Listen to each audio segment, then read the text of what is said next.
అందరికీ హాయ్ అండి. నేను మీ హైపరాది పిఠాపురం ఎమ్మెల్యే గారి తాలూకా. ముఖ్యంగా ఇంకా ఈ ఓటేసిన గుర్తు పోకముందే కూటమికి గుర్తుండిపోయే విజయాన్ని అందించినటువంటి ఆంధ్రప్రదేశ్ ప్రజలందరికీ కూడా చాలా చాలా చాలా పెద్ద థ్యాంక్ యూ. 10 సంవత్సరాల నుంచి ఎన్నో అవమానాలు, ఎన్నో తిట్లు, ఎన్నో కష్టాలు ఇవన్నీ భరించి ఒక్కడే తన సొంత డబ్బుతో ఎవరి సహాయం లేకుండా ఒక పార్టీని నడిపించి ఏ పదవి లేకపోయినా సంపాదించిందంతా సహాయం చేసిన పవన్ కళ్యాణ్ గారి కష్టానికి ఈరోజు సరైన ఫలితం దక్కినందుకు, ముఖ్యంగా 70,000కు పైగా మెజారిటీతో ఆయన్ని గెలిపించిన పిఠాపురం ప్రజలకి, అలాగే ఆయన అనుకున్నట్టు కూటమిని ఈ స్థాయిలో నిలబెట్టిన ఆంధ్రప్రదేశ్ ప్రజలందరికీ కూడా థ్యాంక్ యూ సో మచ్ అండి.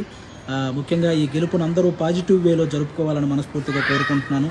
ఎందుకంటే మనల్ని మోసం చేసిన నాయకులను విమర్శించండి, అలాగే ఆడవాళ్ళని కూడా చూడకుండా ట్రోల్ చేసినటువంటి సోషల్ మీడియా వాళ్ళని విమర్శించండి, కానీ ఎవరైతే సగటు కార్యకర్తలు ఉంటారో వాళ్ళని మాత్రం ఎవ్వరూ ఏమనకండి. ఎందుకంటే వాళ్ళు కూడా మనలాంటి వాళ్ళే, గెలిస్తే ఆనందపడతారు, ఓడిపోతే బాధపడతారు. కాబట్టి అలాంటి వాళ్ళ జోలికి వెళ్లకుండా మన గెలుపుని హ్యాపీగా పాజిటివ్ వేలో చేసుకోవాలని మనస్ఫూర్తిగా కోరుకుంటూ థ్యాంక్ యూ.